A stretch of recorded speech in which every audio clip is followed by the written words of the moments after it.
하나님 주신 말씀은 시편 29편 3절 말씀입니다.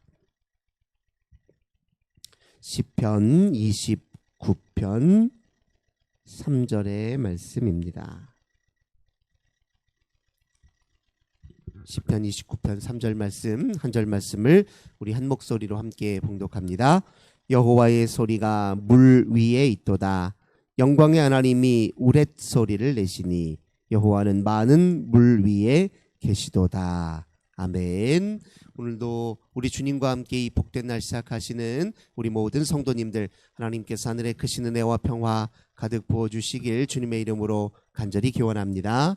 오늘 본문의 말씀을 통해서 여호와의 소리, 이런 제목으로 함께 은혜 나누도록 하겠습니다.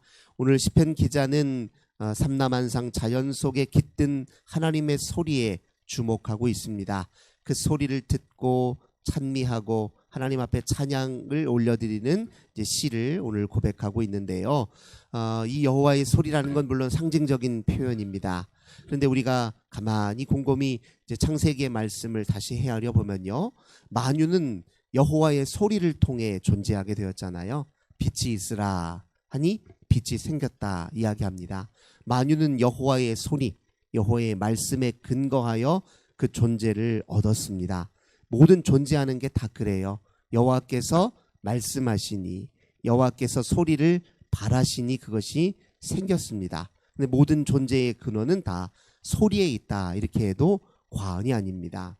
우리의 믿음도 이 소리로부터 비롯되었죠. 우리가 잘 아는 말씀, 로마서 10장 17절 말씀, 믿음은 들음에서 남이요 들음은 그리스도의 말씀으로 말미암느니라. 믿음도 들음에서 출발한 것이죠. 처음 아브라함이 믿음의 조상으로 우리 앞에 섰을 때 그도 여호와의 음성과 소리를 듣고 그 소리에 응답함으로 그는 믿음의 아버지가 되었고, 우리는 그를 믿음의 모델로 삼은 것 아니겠습니까? 그러니 이 여호와의 소리는 우리 모든 만유의 근본이자 또 우리 믿음의 시작이다, 이렇게 이야기할 수 있습니다. 이 여호와의 소리를 잘 듣는 것이 곧 우리의 지혜고, 또 거기에서부터 우리가 분별하는 능력이 생긴다 할 수 있겠죠. 우리가 잘 아는 대로 솔로몬 한번 생각해 보세요.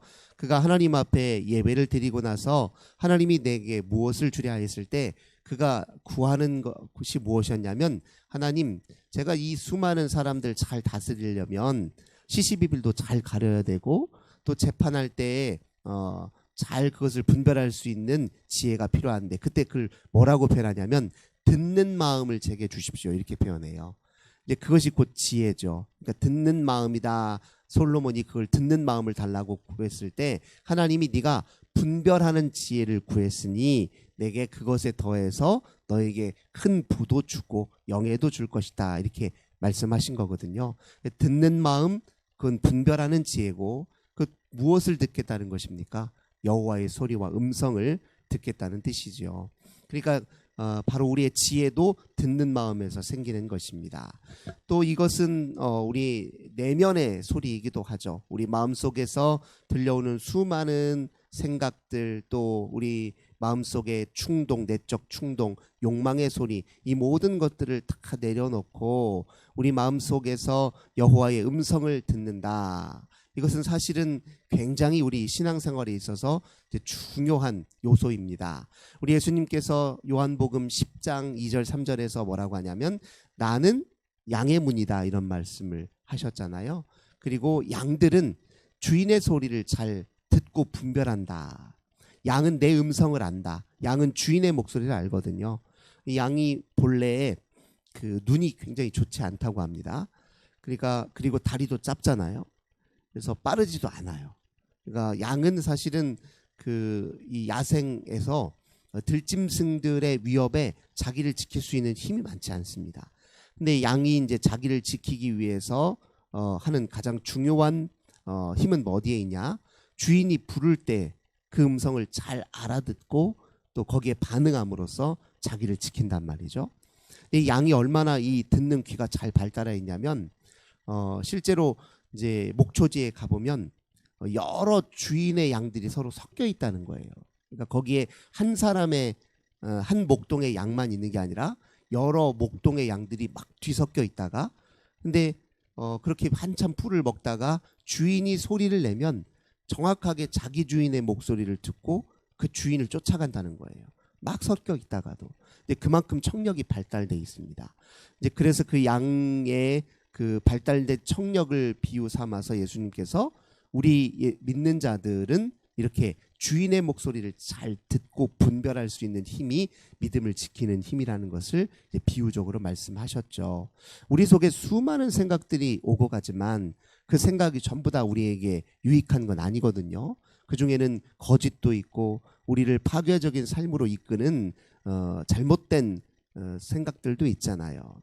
또 우리 마음속에 작용하고 있는 수많은 내적 충동들, 욕망들 이게 다 우리를 생명으로 풍요로 이끄는 것이 아니라 우리를 파괴적인 삶으로 이끄는 경우 얼마나 많습니까? 근데 그 모든 것들을 다 뚫고서 우리를 생명으로 진리의 삶으로 온전한 삶으로 이끄시는 주님의 음성을 이제 분별할 수 있어야 이제 우리가 그 소리를 잘 분별하여 들을 수 있어야 우리가 신앙도 온전히 지키고 우리 삶도 제대로 지킬 수 있다. 또 뿐만 아니라 하나님이 우리에게 목적하시는 바 온전한 삶을 이룰 수 있다. 우리가 또 그렇게 이야기할 수 있을 것입니다. 그래서 이제 이 소리라고 하는 것이 이제 내적에서 들려오는 그런 소리이기도 하고요. 이 소리를 또 잘 분별하여 들어야 우리가 회개도 할 수 있는 것 아니겠습니까? 우리 예수님께서 처음 공생애를 시작하셨을 때 너희는 회개하고 복음을 믿어라 이런 말씀을 하셨잖아요. 근데 이 복음이라는 게 무엇입니까? 기쁜 소식이란 말이에요. 들려오는 여러 소식들, 세상사에 이 세상에서 우리에게 전해주는 수많은 소식들, 전해오는 수많은 뉴스들이 있어요. 근데 그 중에서 우리가 어떤 소리에 응답하고 반응하고 또 함께 하느냐에 따라서 우리의 인생의 향방이 결정된단 말이죠. 근데 하나님 나라의 기쁜 소식, 즉 예수 그리스도를 통해서 성취된 그 하나님 나라에 관한 기쁜 소식을 들을 때 첫 번째 나타나는 반응은 무엇이냐면 회개하는 거죠. 그 나라가 우리에게 온전한 삶을 가져다 주는데 그 나라에 걸맞지 않는 내 삶을 비추어 보고 회개함으로 우리는 그 나라의 삶에 온전히 참여할 수 있다 이야기할 수 있죠. 그래서 여호와의 소리는 우리에게 복음은 우리에게 회개를 불러일으키는 또 특징이 있다. 그렇게 이야기할 수 있습니다. 그러니까 지금 이 음성, 하나님의 소리 이것이 신앙생활에 있어서 중요하다고 얘기했는데요. 우리가 이 소리를 제대로 듣지 못하면 어떤 일이 벌어지냐. 이제 우리는 끊임없이 뭔가 우리 눈에 잡히는 것을 원하거든요. 그래서 우리가 하는 일들은 뭐냐면 자꾸 우상을 만드는 일이에요. 우상은 볼 수 있도록 내 눈에 볼 수 있는 형태로 내가 통제할 수 있는 형태로 이제 만드는 것이거든요. 근데 우리가 잘 아는 대로 출애굽에 받은 율법의 말씀 중에 10계명 제2계명이 무엇입니까? 너희를 위하여 새긴 우상을 만들지 말라. 하나님은 가시적 형태로 우리에게 다가오시는 분이 아니에요. 비가시적인 음성으로 소리로 말씀으로 우리에게 다가오시는 것입니다. 근데 여호와의 소리는 여호와의 말씀은 우리와 관계 맺으시는 가장 중요한 방식이에요. 주님은 눈에 보이는 방식으로 우리에게 오시는 분이 아니라 우리가 듣고 세미한 음성으로 우리에게 말씀하시는 주님의 음성을 우리가 듣고 반응하도록 그렇게 우리에게 관계하시고 찾아오시는 분이다. 우리가 그걸 확인할 수 있습니다. 그 말씀 소리에 주의를 기울이고 들으면 어떤 은혜가 우리에게 주어지느냐. 한번 건너뛰어서 11절의 말씀을 10절과 11절의 말씀을 한번 보겠습니다. 여호와의 소리는 홍수 때에 여호와께서 홍수 때에 좌정하셨으며 여호와께서 영원하도록 왕으로 좌정하시도다. 여호와의 소리는 만유를 통치하시는 힘이라는 거예요. 동시에 우리를 다스리는 힘이라는 거예요. 주님은 이 소리로 만유를 통치하시고 다스리신다. 근데 우리도 그 소리에 응답하여 주님의 통치하심에 기꺼이 순응하면 어떻게 되느냐. 11절 여호와께서 자기의 백성에게 힘을 주시며 여호와께서 자기 백성에게 평강의 복을 주시리로다. 주님의 음성을 듣고 잘 기울여서 청종하려는 마음을 갖는 사람들에게는 무엇이 주어집니까? 힘이 주어진다. 이 힘이라고 하는 것은 우리를 살게 하는 힘이자, 또 우리를 지키는 힘이자, 우리의 더 풍요를 위한 힘이자, 온전한 삶을 위한 힘이자, 또 완성되는 힘이자, 목적을 이루는 힘입니다. 우리 인생에 필요한 모든 힘이 다 어디에서 공급되냐? 주님의 음성의 소리를 잘 듣고 청종하는 데서 비롯된다. 이렇게 이야기할 수 있습니다. 우리가 왜 하루의 시작을 말씀으로 시작합니까? 그것이 오늘을 살게 하는 힘이기 때문에 그래요.